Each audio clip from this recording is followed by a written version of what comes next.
आप देख रहे हैं बिहार न्यूज 25। हमारे साथ पूर्व आईपीएस अमिताभ दास जी है। अमिताभ सर, क्या हुआ? देश में सिलेंडर गायब हो गया है, नहीं मिल रहा है। विश्व गुरु भाई, विश्व गुरु, गैस खत्म गोईठा शुरू, है ना। देखिए, पूरे देश में कश्मीर से कन्याकुमारी तक हाहाकार की स्थिति है और घरेलू गैस की किल्लत हो गई है, व्यावसायिक गैस की किल्लत हो गई है।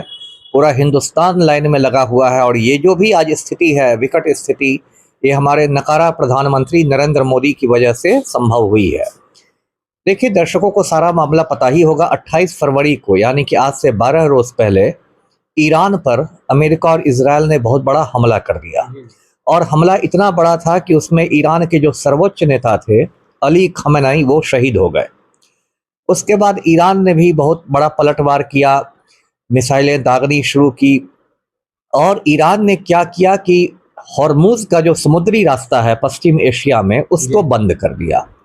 अब ये जो हॉर्मुज का रास्ता है, इसकी इसलिए अहमियत है क्योंकि दुनिया का 30% से भी जो ज़्यादा तेल की आपूर्ति होती है वो उसी हॉर्मुज के रास्ते से होती है, जो मुश्किल से 21 मील चौड़ा रास्ता है, समुद्र का रास्ता।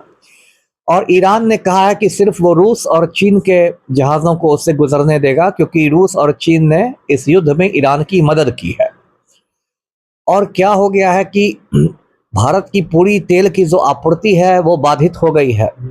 अब इसलिए एलपीजी की आपूर्ति बाधित हो गई है। अभी देखिए, सोशल मीडिया पर भरी हुई है तस्वीरें, पूरे देश भर में लंबी लंबी लाइनें लगी हुई है, कालाबाजारी शुरू हो गई है। 2000-3000 में एक गैस सिलेंडर बिक रहा है, लाठीचार्ज हो रहा है, कानून व्यवस्था की स्थिति है। प्रधानमंत्री झूठ पर झूठ बोले जा रहे हैं कि कोई संकट नहीं है, कोई संकट नहीं है। होटल सब बंद होने रहे हैं, रेस्टोरेंट सब बंद होने लगे हैं, फ्लिपकार्ट पर गोईठा बिक रहा है, कंडे बिक रहे हैं फ्लिपकार्ट पर। ये स्थिति है। मतलब ये जब से नरेंद्र मोदी देश के प्रधानमंत्री बने हैं, मैं तो इनको मनहूस प्रधानमंत्री मानता हूं, तभी से पूरा हिंदुस्तान लाइन में ही लगा हुआ है।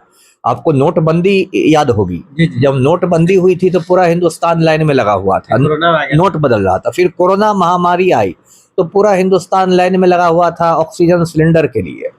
अब ये गैस का संकट हो गया तो पूरा हिंदुस्तान सिलेंडर के लिए लाइन में खड़ा है। ये कहाँ मोदी ने पहुंचा दिया है देश को। देखिए, दर्शकों को मैं बताता हूं कि ये जो अभी गैस की किल्लत है, ये मोदी की विदेश नीति की विफलता है। ईरान जो है वो भारत का एक पुराना मित्र रहा है और ईरान ने संकट के समय भी कम कीमत पर भी भारत को तेल की आपूर्ति की है। लेकिन अभी नरेंद्र मोदी की जो गर्दन है वो एप्स्टीन फाइल में फंसी हुई है। नरेंद्र मोदी ने एप्स्टीन के टापू पर जाकर छोटी छोटी लड़कियों के साथ अय्याशी की थी।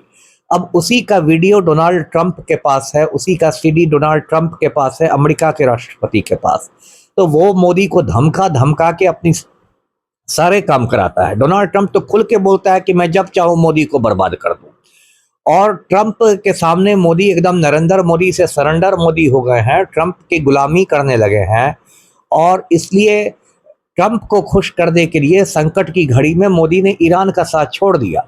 यहाँ तक कि ईरान के जो सर्वोच्च नेता मारे गए अली खमेनी, उसमें भी भारत ने कई दिनों बाद शोक प्रकट किया। जबकि एक अंतर्राष्ट्रीय प्रोटोकॉल होता है कि यदि किसी देश का राष्ट्रपति या प्रधानमंत्री या सर्वोच्च नेता की मौत होती है तो बाकी देश लोग शोक प्रकट करते हैं।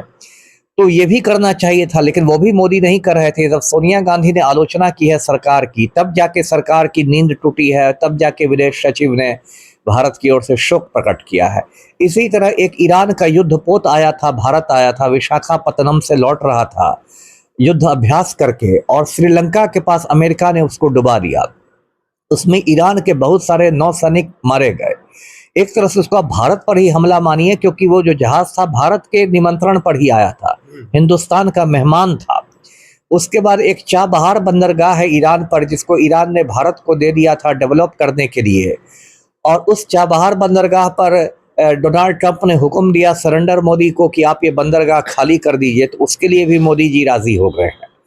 तो इस तरह जो डोनाल्ड ट्रंप की दलाली की वजह से आज देश में ये हाहाकारी स्थिति उत्पन्न हुई है।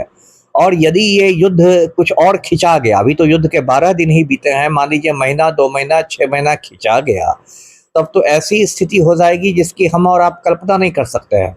तब तो गोईठे भी खत्म हो जाएंगे, जलावन की लकड़ी भी समाप्त हो जाएगी और पता नहीं देश का क्या होगा। जी। सर पटना में कई इलाकों में, बहुत से इलाकों में गैस नहीं मिल रहा है सर। नहीं, पटना क्या, मैंने कहा ना, ये तो एक राष्ट्रीय आपदा है।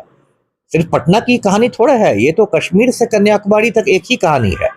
और पटना में भी वही स्थिति है, हर शहर में देश में वही स्थिति है। बेंगलोर में होटल बंद होने लगे हैं, बम्बई में होटल बंद होने लगे हैं। अभी मैं देख रहा था दिल्ली हाई कोर्ट के कैंटीन में खाना पकना बंद हो गया, कहा जा रहा है बस कच्चा खाना आपको मिलेगा। अयोध्या में जो राम रसोई चलती थी, राम लला के मंदिर से जो जुड़ी हुई थी रसोई, राम रसोई पर ताला लटक गया है। तो ये तो कश्मीर से कन्याकुमारी तक एक समझिए राष्ट्रीय आपदा है। और मोदी जी कहाँ कहाँ आलतू फालतू चुनाव प्रचार में घूम रहे हैं, कोई उनको मतलब ही नहीं। कहते हैं ना कि मस्त राम मस्ती में आग लगे बस्ती में, तो बस्ती में आग लगी हुई है और मोदी जी अपना चुनाव प्रचार में घूम रहे हैं कि ममता दीदी की टांग कैसे खींची जाए और वहाँ स्टालिन की टांग कैसे खींची जाए तमिलनाडु में। तो बहुत दुर्भाग्यपूर्ण बात है ये जी। ये हमारे साथ है पूर्व आईपीएस अमिताभ दास जी, सुन रहे थे। वीडियो कैसा लगा अपना कमेंट कीजिए, वीडियो को लाइक सब्सक्राइब करना भूलिए। धन्यवाद।